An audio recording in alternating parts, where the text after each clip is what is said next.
Welcome to the First Nations Health Managers Association's weekly town hall, your resource for the latest COVID-19 related news and information.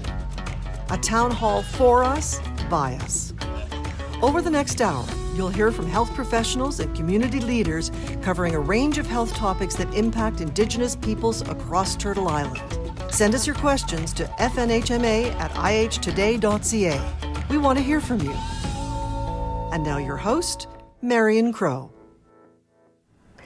Tanse from the Mississaugas of the Credit, the Haudenosaunee, the Wendat, the Huron. We are broadcasting live from the Nation Talk studio in Toronto, and it is a pleasure to be with you again. I am your host, Marion Crow. I have the humble privilege of serving as the Chief Executive Officer of the First Nations Health Managers Association. I hail from Treaty 4 territory, Pie Pot First Nation. Hello, Saskatchewan folks. I miss you. I'll be home soon, hopefully, pending COVID. And we have a great show once again lined up for you. If you have a question for any of our guests, you can send that question to FNHMA@ihtoday.ca. And those questions, we love getting them. Being interactive is what this show is all about. I know you're watching on ihtoday.ca and maybe you want to rebroadcast this for us. Just go check out that website and maybe you can be a rebroadcaster of the FNHMA town halls as well. So I am going to say, it is an FNHMA Town Hall takeover. Thunderbird Partnership Foundation has stepped up. Dr. Carol Hopkins is going to be co-hosting with us. It's such a delight. A town hall favorite is Dr. Carol Hopkins, and we'll get to her very shortly. But today we're unpacking addictions, restorative justice. We want you to have the tools you need to keep you and your nation safe during this uncertain time. But first, let's bring in our valued partners, Indigenous Services Canada, who are going to walk us through the COVID-19 epi-stats. And joining us from First Nations and Inuit Health Branch in Winnipeg is Mark Sagan. Mark, come on in to the Crow's Nest. Welcome back to the FNHMA Town Hall. Thank you, Marion, and good day, everyone. I wish to acknowledge that I'm joining from Winnipeg, Manitoba in Treaty 1 territory, home of the Manitoba Métis Nation, and also where many Innu call home. Thank you for having me here today, and it's my pleasure to be invited once again to Nation Talk. Since October of 2020, I've had the privilege of working in a liaison role between Indigenous Services Canada and the Public Health Agency of Canada. Over the past 18 months, I've been able to witness from coast to coast to coast the incredible work being done by First Nations, Inuit, and Métis healthcare providers and community leaders in responding to COVID-19 and in their incredible vaccination efforts with the assistance of provincial, territorial, and federal partners. As of February 1st, 2022, Indigenous Services Canada is aware of 687 First Nation and Inuit communities with vaccinations underway. As of this date, over 1 million doses have been administered of COVID-19 vaccine. And of those, 577 have been second doses. Another 117,000 were third doses. This works out to over 86% of individuals aged 12 and over having received a second dose, 2 doses of vaccine, and 23% have even come forward to receive their third dose or booster dose of vaccine. And so far to date, over 44% of children aged 5 to 11 have received at least 1 dose. So a lot of really great efforts are underway to help protect your communities against COVID-19. I also want to really recognize the First Nation, Inuit, and Métis organizations in cities and rural towns who've also played a significant role in creating culturally safe, accessible vaccination opportunities through local clinics, transportation assistance, helping local public health authorities to create more welcoming environments, and even carrying out home-based vaccination services. Previous guests from ISC on Nation Talk have shared detailed information about the COVID-19 work ongoing in Indigenous communities. For the latest information on COVID-19 and Indigenous response, I suggest you check out the dedicated ISC COVID-19 webpage. The easiest way to find this page is to do a browser search using Indigenous Services Canada and COVID-19. From there, you can navigate to all sorts of updates, links to websites and materials created by First Nations, Inuit, and Métis organizations, and links to other Government of Canada websites. So I invite you to check it out. I'd like to use my time today to talk about the state of vaccination rollout in Canada in general, where we're at with vaccine availability, and upcoming developments. As we're all aware, the Omicron variant is widespread in Canada. But Omicron continues to be studied intensely in Canada and throughout the world, including how well the current vaccines work against this variant. The body of scientific knowledge continues to grow week by week. Here's what we know, some of which you may have heard already. Omicron has been found to be more contagious than previous variants. And although Omicron has been described as milder for some of the individuals who get sick from it, many individuals who get Omicron can still be at risk for severe outcomes, such as hospitalization, ICU care, or death, as well as having long-term COVID impacts. It's not just a cold for many of those who have gotten it. The most current scientific information is that 2 doses of mRNA vaccines, Moderna and Pfizer, are not quite as effective at stopping Omicron transmission as they were against the Delta and other COVID-19 variants. But there is good news. There is now strong evidence from multiple studies that a complete series of an mRNA vaccine, 2 doses, plus a booster dose, does reduce the risk of severe illness, hospitalization, ICU admission, and death compared to those with only 1 or 2 doses of vaccine. The protection is even greater in comparison to unvaccinated individuals. Think of it like this. Your risk from COVID-19 is like driving in winter. Before Omicron, the roads were bad, but manageable. But Omicron, it's like freezing rain, and the roads are a lot more slippery now. If you're out driving, the chances are greater you're going to get into an accident or that you're going to run into Omicron. 2 doses of the vaccine, well, that's like wearing your seatbelt. If you get into an accident, you might get injured, but you won't get hurt as bad. And a booster dose, well, that's like having airbags also. You're going to get even better protected. Your odds are way better you won't get hurt as badly.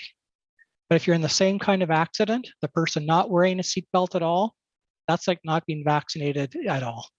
So that's when you're the most risk for the worst possible outcomes.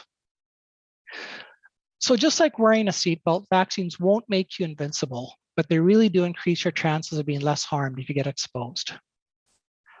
And there's another way to think about all this.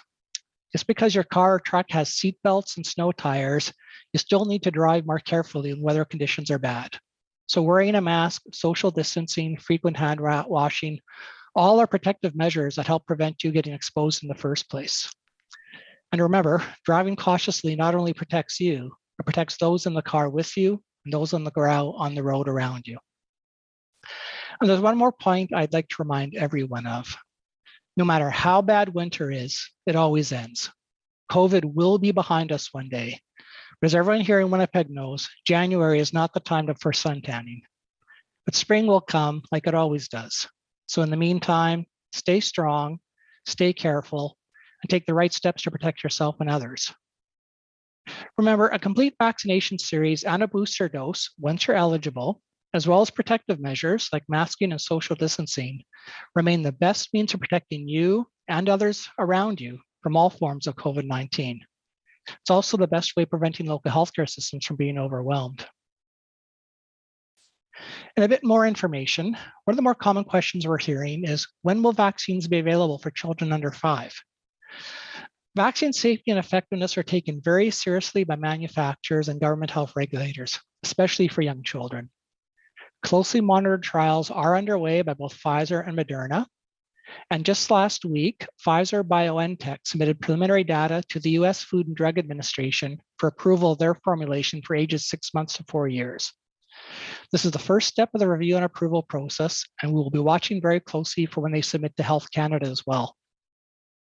In the meantime, the best way to protect those who can't be vaccinated, those who are too young for it, is for those around them to be vaccinated themselves and to take additional safety measures where it's possible to do so. I'm triple vaccinated, and I still wear my mask when I see my 8-month-old granddaughter. And one day I hope I don't scare her too much when she gets to see me without a mask. Another question we've been hearing is, should I wait for new versions of the vaccines before getting my first or second dose or a booster? At this point, there's no way to know for sure when trials will be complete or how long it will take to improve any new formulations. As well, it will take some time for Moderna and Pfizer to ramp up their production. And even then, there's going to be a lot of demand throughout the world for these vaccines once they're available.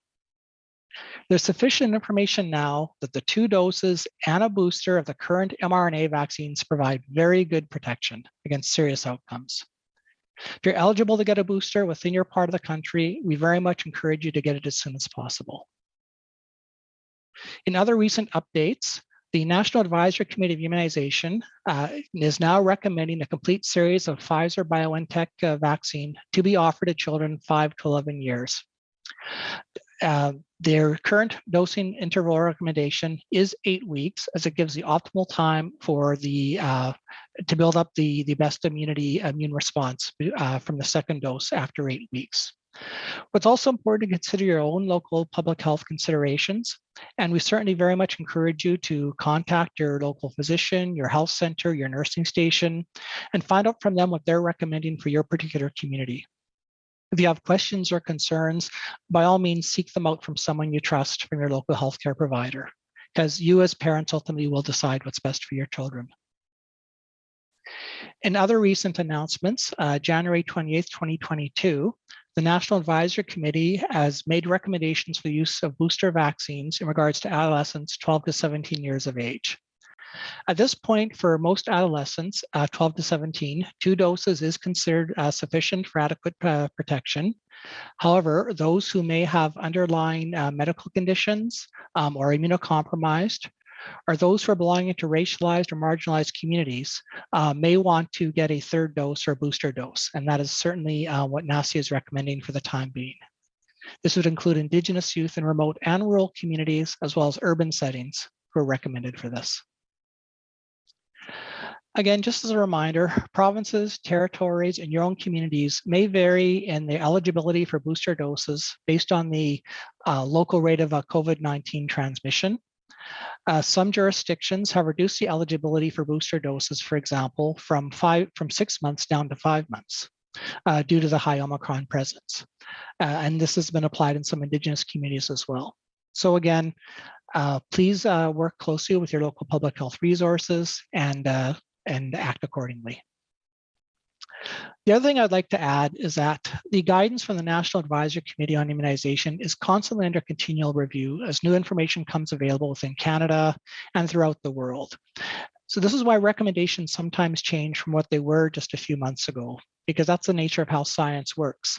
As new information becomes available, you adjust your response, you fine-tune it, and you make it that's what's the best knowledge at the time. And this will continue to happen as COVID progresses. But again, in Canada, when we think of the amazing progress we've all made, including in Indigenous communities, with one of the highest vaccination rates in the world, and how all of us working together have made vaccines available, whether it's from downtown Toronto to the most remote areas of Nunavut or BC or Newfoundland, Labrador. It's just an amazing accomplishment of what you all have accomplished through your caring for each other, working with each other, and helping each other out. As I said previously, it's been an honor and a privilege for myself to be part of this, and I certainly look forward to working with you over the coming months as we continue to get through this. Thank you again for having me today. Mark, thank you so much for bringing that update to everyone who is tuning in on their radio stations, watching Facebook Live versions, and who will be watching this on Saturdays with our partner APTN at 5 p.m. Saturdays, but double check your local listings just to make sure. Mark, you unpacked so much information into that segment. We really appreciate the partnership and spoken like a true prairie person, making that reference to winter driving conditions. Oh, love it. And thank you for the humor as well. I do also want to say thank you for everybody who's listening and watching. Mary Jane and Tina, good afternoon and hello to you as well. Thank you for watching. We certainly appreciate you getting your credible and factual information here on the FNHMA Town Hall. And again, a reminder, if you have a question for one of our guests, send those to FNHMA at ihtoday.ca.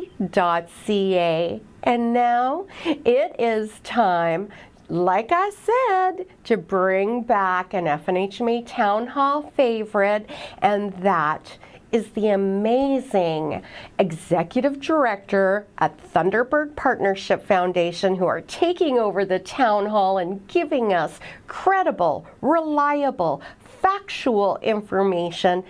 Dr. Carol Hopkins, come on in after we take this break. We'll be right back. I used to feel such shame. It was hard being surrounded by women who trauma and abuse left cruel streaks, violent behaviors, and disconnected ways of loving.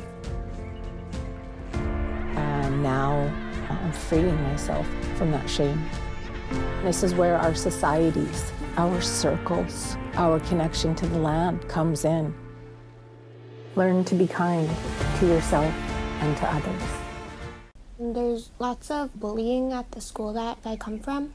I ended up in a neck brace. I had a concussion. I got kneed in the back of the head. Sometimes things can get really bad and you think, oh, like there's no point of like being here. The support from people around you has a lot to do with the anxiety and depression. Because I'm different, a lot of people didn't understand. Through acceptance, we find belonging. There's no such thing as an old addict. You either get clean or you die. I knew I needed to stop for my kids and my grandkids. There is hope and there is people that do care and they do love you. I learned that our culture teaches something very powerful, compassion. Through acts of kindness and compassion, we find meaning in ourselves. I found connection. When we're connected, we're never alone. Aren't those powerful words? Acceptance starts with me, and now it starts with Carol. Carol, I almost forgot to throw to the Soar Above Stigma. So come on into the crow's nest, Carol. Welcome back. Thank you so much, Marian. Wewana bojo, no gem indígena kas gaye mainga na dodem, lane lanape kwendao lanape aking and donjaba. I'm joining you from the Delaware Nation in southwestern Ontario. It's a good feeling to be back here in the crow's nest, talking to First Nations people across the country. And today, the focus of our show is decolonizing harm reduction. So you might first off be thinking, well, what does that mean? Well, first, harm reduction is a term, is a way of talking about what we can do to help people who use drugs. And most often, harm reduction is described as ways to support the right to live life for people who use drugs and alcohol. And we do that by reducing risks that could cause death or other harms. And so these ways are things like managed alcohol programs, giving a little bit of alcohol to stave off the withdrawals and the sickness that comes with not having alcohol. Safe consumption sites, so people who are using drugs can be monitored, and in case there's an overdose, poisoning, they can be saved with naloxone. Naloxone is about reviving people so that they can breathe again. That precious breath of life given by the Creator can be preserved with naloxone. It's also about making sure people have sterile, clean equipment like needles or pipes. And finally, it's another way of thinking about it is opioid substitution therapy, giving people medicine to manage the chronic illness or the chronic condition of addictions, taking care of those withdrawals so that people can survive. It's a humane way of supporting people's right to life. So all of these can be effective tools for reducing harms associated with substance use. And these ways not only benefit the individuals, but they also, it said, can reduce costs to the healthcare system. And we need the healthcare system to be able to respond to our needs. In case there's COVID, we don't want the emergency room jammed up. We want people to get services when they need them and where they need them. That's harm reduction. It's also about making sure people have the access to the right services in health or social. We're going to talk about that, including treatment. But as First Nations people, what we mean by Indigenous harm reduction or decolonizing harm reduction, it's not just about the person who's using drugs and alcohol. We also are most concerned about family and communities. Those are our core values.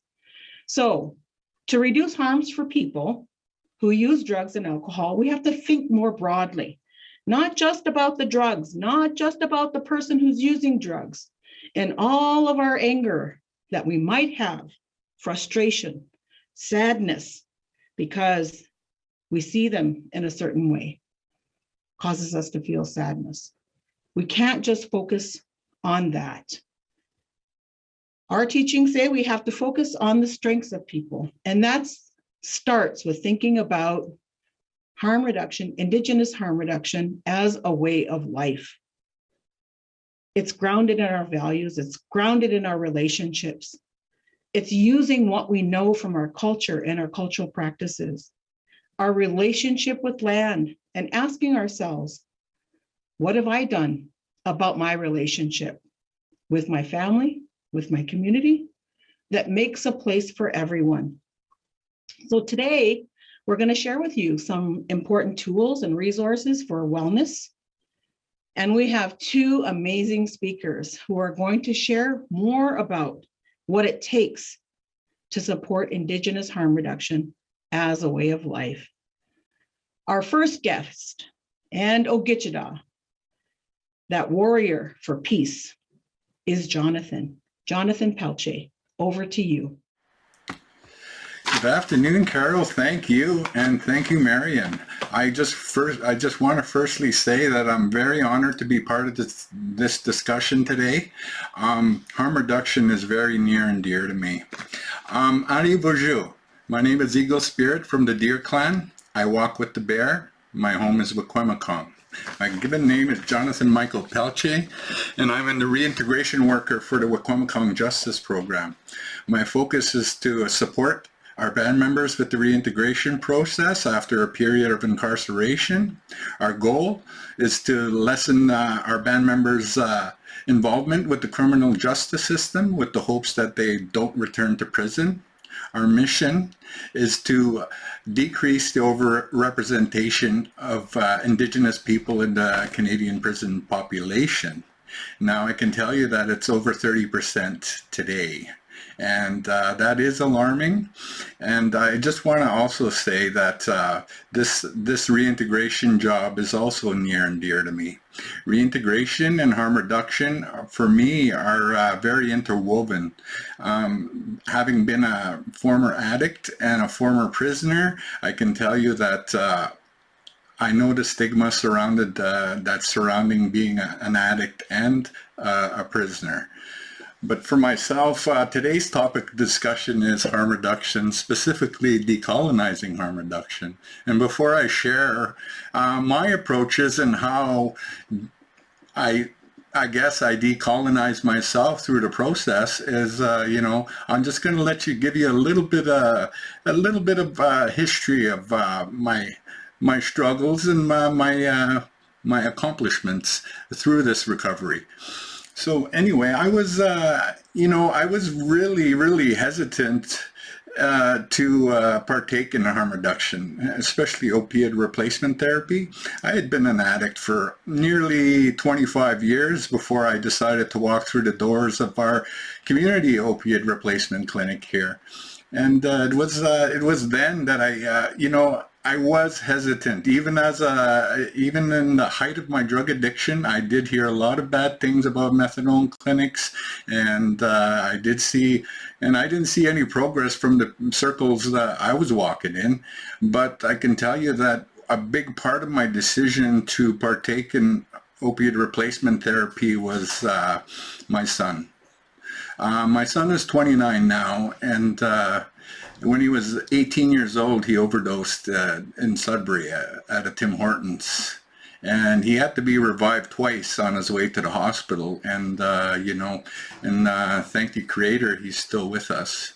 But it was after that incident that I really asked my son, like, well, what can we do to get past this? I was addicted too at the same time. And, I did recommend methadone for him, even though I didn't believe in it. But, my son has a lot of, he really, really wanted to quit. And it was like it scared him. So, we did take him to the methadone clinic, and he's been doing really well since. And I can tell you that for me to walk through the doors, it was probably thinking back about, exactly what I was saying to him, before I asked him, And so anyway, when I walked through the doors of the methadone clinic, I was really, really I really wanted to stay out of prison. And for me, going to prison, like all the roads that led to prison had everything to do with my addiction. So I knew from past experiences that if I just kept going on and using that, it would be the same result. I would be in prison.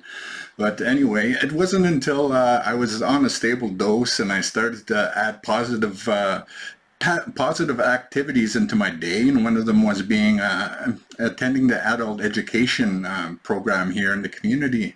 And it was one day that I was there with the adult ed teacher asked Jonathan, he says, what are you going to do? What are you going to do with your future?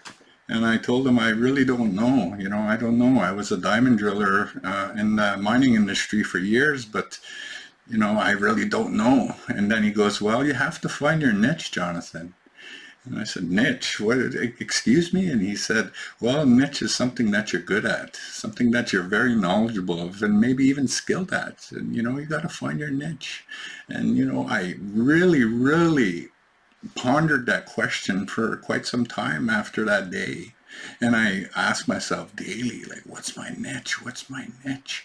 And then, it wasn't until about a year after I was on the methadone program, I attended a conference where there was guest speakers, keynote speakers, and people talking about their recovery. And I was watching them, and I was just amazed of how much strength they had.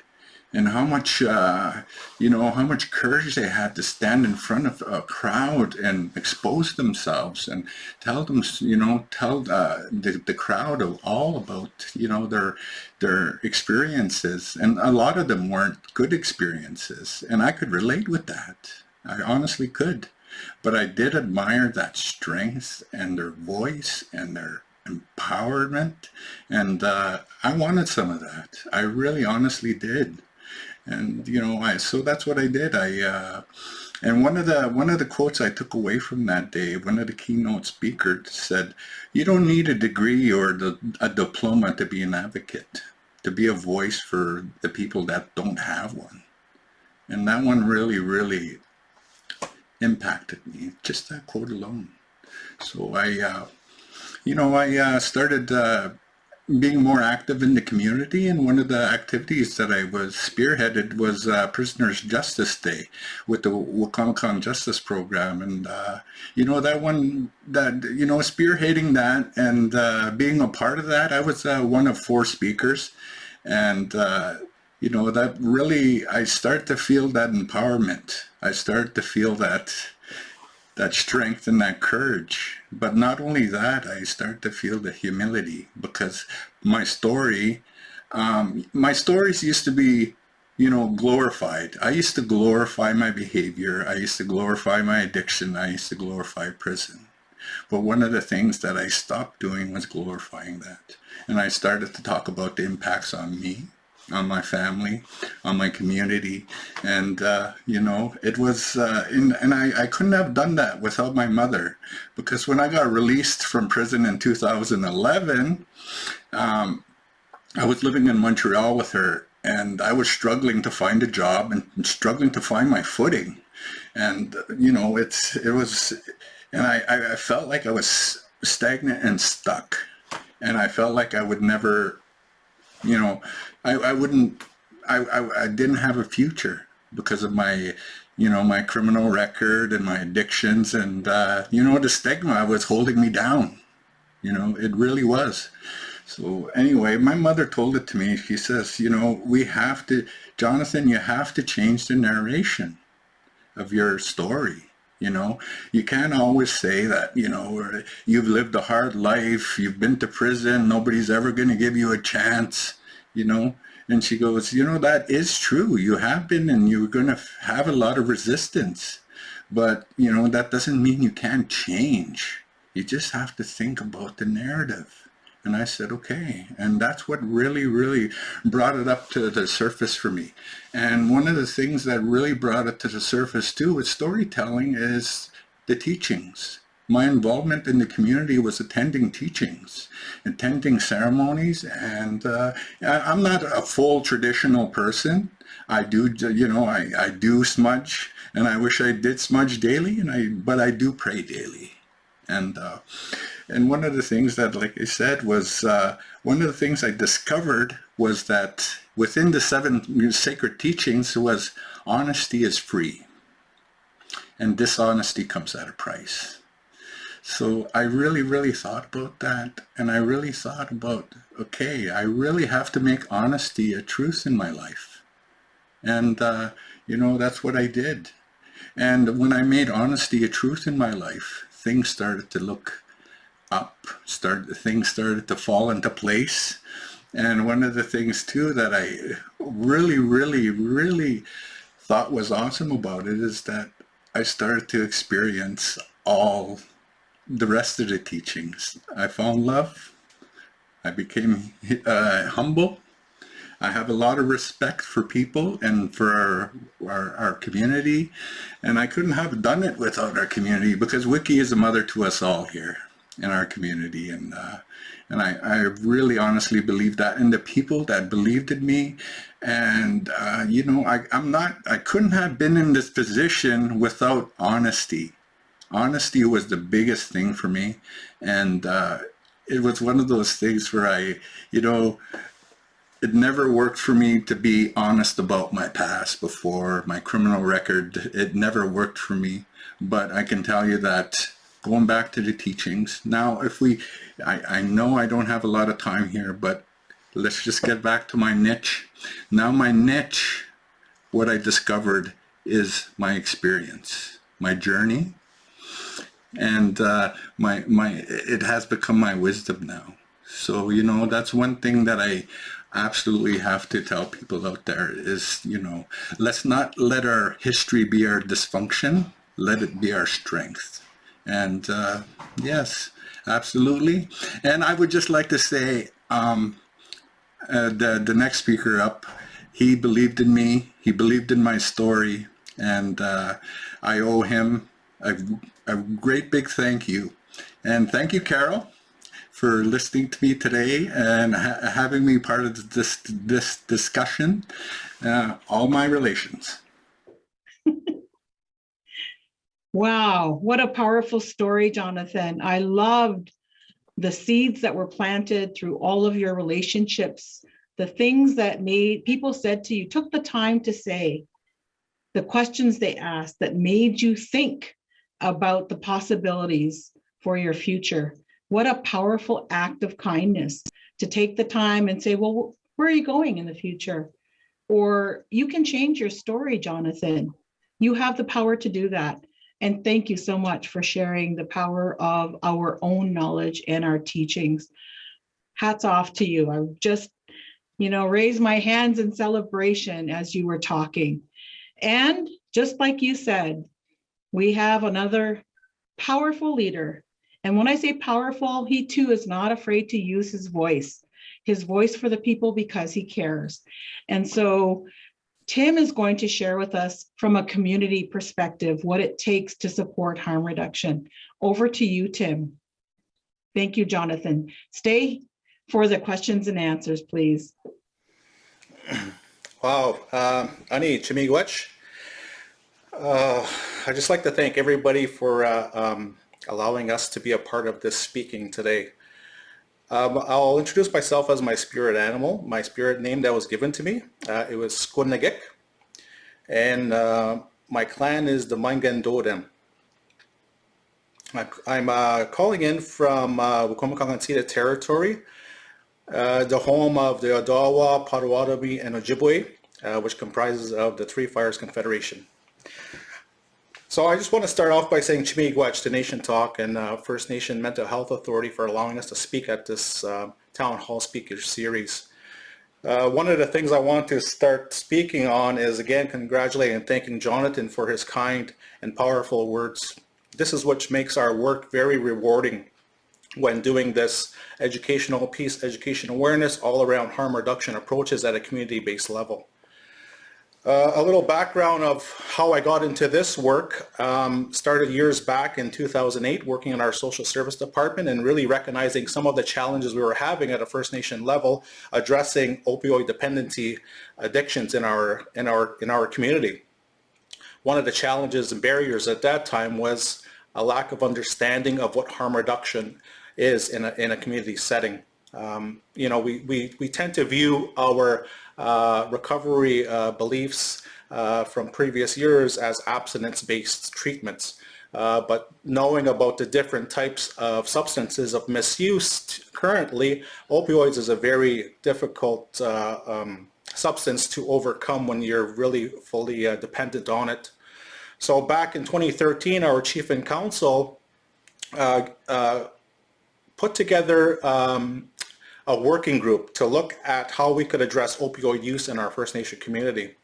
So with the working group, it comprised of our social service department, our police, our health center, our justice program, all of the programs that we've seen our community individuals had some sort of accessibility that they were accessing for some services.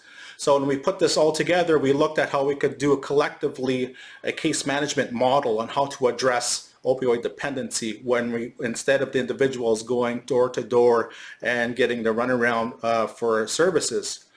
Unfortunately, when you're looking at harm reduction and somebody who is going through opioid dependency or other substances of misuse, you start looking at the challenges that some individuals and some of the doors start to close on those individuals because of some of the mistrust what happened for individuals that were going through opioid dependency. They start to go and build disconnections with their families, with their friends and community. So a harm reduction approach and education awareness is kind of directing towards getting the individuals to understand what we are trying to work towards. And you're looking at individuals, everybody needs a second chance when you're trying to go through recovery. You can't close the doors on anybody. You have to ensure that you're allowing these individuals, they want to get the help and they want to get support when they're in these challenging periods of their life. I've seen firsthand to see these individuals overcome their substance misuse addictions. When you just give them that chance, you listen to them, you give them those opportunities to flourish, such as we heard a powerful story from Jonathan previous, just before I am speaking now. And there's a lot of other individuals who require this supports. So one of the things where I was doing was really speaking and using my voice to share this information with our community, because our community at the time in 2013, 2014 weren't really supportive of this type of treatment. It was just because of the colonization and understanding of how this treatment is being offered in other not only at First Nation communities and urban centers, on how the delivery of services was pretty much facilitated and guided by medical professionals. But when you look at it at a community base, you have to have that interaction, and you have to have the leadership, the community, your elders, all a part of this delivery of service. You look at a whole culturally based treatment model when supporting opioid dependency treatment.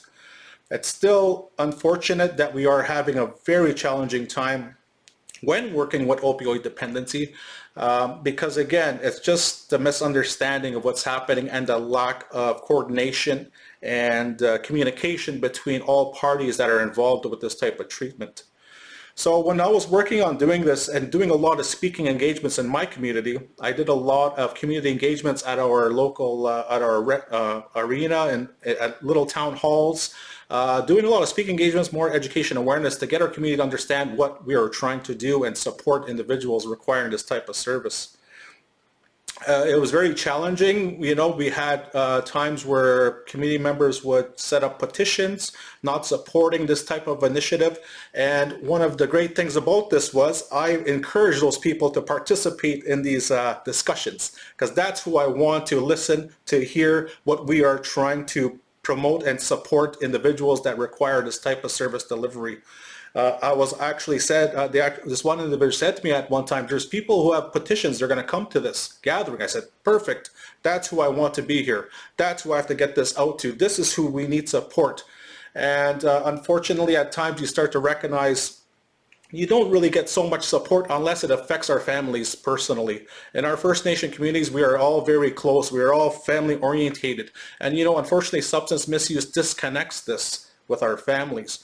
But when we come together and rebuild that again, we start to see our communities grow stronger, support one another as we are moving towards the betterment of our First Nation communities. One of the areas I had a challenge with also at the time, because I knew I was looking at a more culturally based delivery service model, was utilizing our elders in our community. We are very rich and fortunate to have a lot of conductors, knowledge keepers, teachers in our First Nation communities.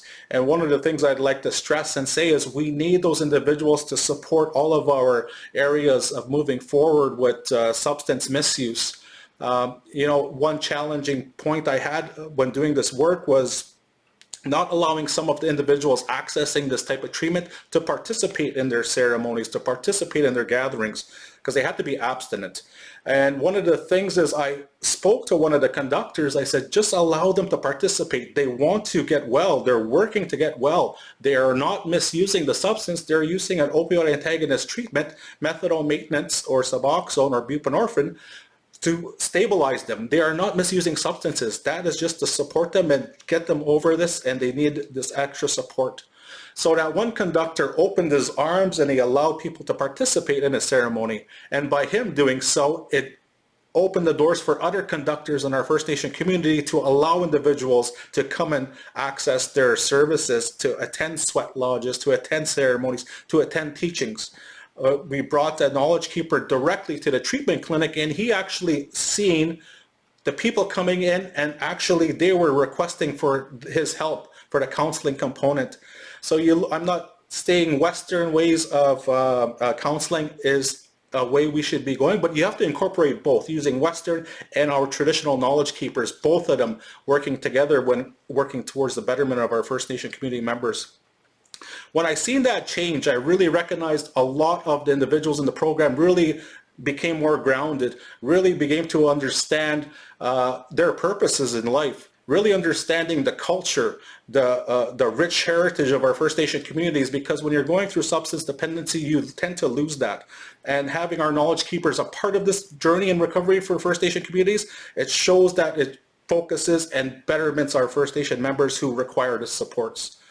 One of the next areas I had a challenging time with is working with our leadership. I'm a political representative of our First Nation community. I've been serving as a representative since 2014. And really having the support from our chief and councils to support harm reduction. At the time when we first started this, we had no support. I had no support. I continued going to our chief and council meetings, and they were always telling me, come back next month, come back next month. And I said, I don't have next month. Our community members don't have next month. They could be gone next month. So one of the things as I kept on going, and I brought individuals from the community to support me in doing this, because I was supporting them, and I said, I'll speak for you, I'll start, but I need you to help me too. So we both worked together in getting this support in our First Nation community. By doing so, our leadership changed their viewpoints, changed their mindset of how a harm reduction approach, a delivery of service is supposed to be operating in our community, and important of having our leadership on board to support these initiatives. As we know, our leadership do get supporting directives to our program managers, to our frontline workers, and advocating to Indigenous Service Canada, to the federal government, to the provincial government for extra sourced funding dollars. So we need that leadership support when we're doing this type of work initiatives. And one of the great things I could say now is our leadership supports this type of harm reduction approaches in our community. And unfortunately, during this COVID pandemic that's been happening for the past 2 years, we've seen a very increased numbers of individuals misusing substances, succumbing to opioids. And this is a time when our leadership has to be stronger more than ever to support these types of initiatives. I could share that we have discussions currently to really relook at and restructuring the way these programs are being delivered in our First Nation communities. Because again, you know, the COVID had put restrictions on areas where limited interaction between the doctors, individuals accessing services. But you know, this is where we're all working together to make sure that we are doing this for the right reasons, and leadership, community, and elders and families all coming together in our First Nation communities to support this type of harm reduction approaches at our community level. This is where we see that our land-based programmings flourish, where we have to get back to the land, where we have to utilize our territorial and everything the Creator has gifted us with. In closing, what I'd like to say, and listeners to hear of what I've been speaking about, is, you know, it's not only medical professionals that are coming to our First Nation communities that aren't supporting these type of initiatives. You know, sometimes it's due to limited cultural beliefs in our First Nation communities, but it's also our community members that have become colonized and understanding those ways of belief systems. We have to change that mindset. And when we all come together to understand how we are working towards harm reduction approaches by including a cultural-based delivery service model, this is a way where we could start to really see families building their relationships and getting their children back, getting back to our communities and supporting that's really required. So with that, I'd just like to say Chimigwech, giving me the opportunity to share some of my insight of some of the work we have done at a community level. And we would really like to encourage people that have any questions to reach out. And I'd like to thank Nations Talk, First Nation Mental Health Association, Marian, and of course, Jonathan and Carol. Thank you so much. Thank you, Tim, for that great, you said a lot of great things. At the end, you said one more great thing, but you said many great things. So thank you so much for your leadership and for perpetuating our cultural values of, we're an oral tradition. And we talk about that all the time. So we're used to telling stories, but in the telling of stories, that means we also developed excellent listening skills, because we heard the stories and then we had to apply them to our life. And so you opened that up in your community with having those conversations, including perspectives of people who are not sure or were dead set against something and they're going to put up that brick wall. We have to have conversations. We have to share our stories to break through the brick walls, to create change. And that's a key takeaway from your message, is facilitate conversation. So looking forward to you sticking around for the questions and answers. And I want to thank all of our listeners for joining us today. We're going to, Thunderbird and Indigenous Services Canada are going to be answering some of your questions later on. But first, I'd like to share this short video, which is one of those tools for showing you how to manage wellness. It's our new Thunderbird app.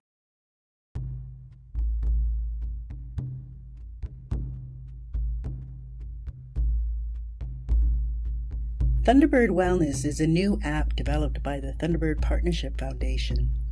It takes a cultural approach to support health and wellness for First Nations. It's grounded in Indigenous knowledge and ways of knowing, connecting with our inherent strengths to support a return to wellness, to live a good life. Thunderbird Wellness has 3 sections. First, it's all about wellness. This section is grounded on the belief that our wellness is tied to one's connection to creation, language, land, and ancestry, all supported by a caring family and environment. There's good information here to help you see how to support your well-being through culture.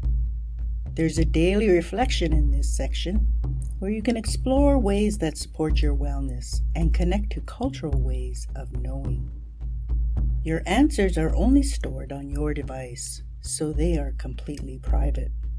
If you choose to, you can share your reflections and connections on your social media feeds or elsewhere.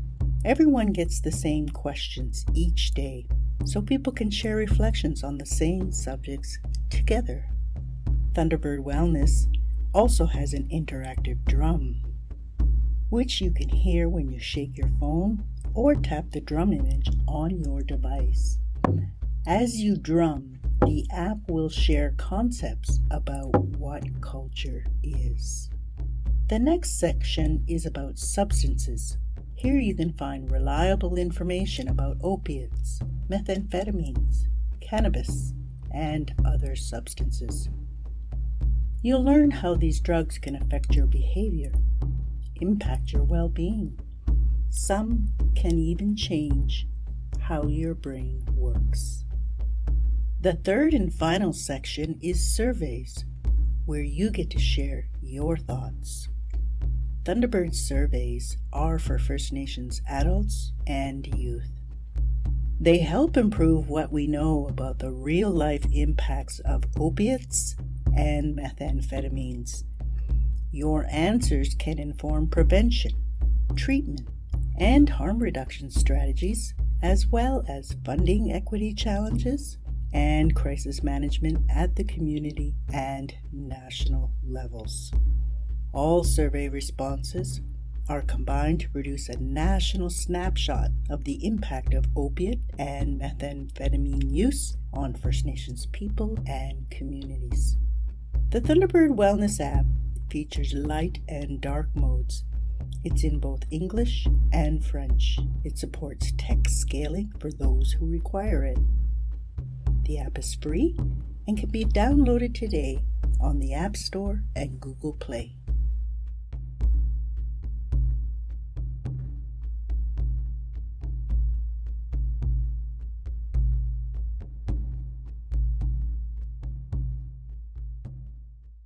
I downloaded the app and I love it. I encourage everyone listening and watching, go get the Thunderbird Partnership Foundation. And it's not just the app, there are so many tools and resources on their website, so just encouraging everyone to do so. I tell you, I want to just give a little tiny bit of feedback to everybody. Jonathan, tears of pride for you for having the courage to share your story. In our stories we find strength, that's for certain. So let's dive into the inbox, shall we, Carol? I definitely have time to get you a quick question because you gave us so much in all of that content.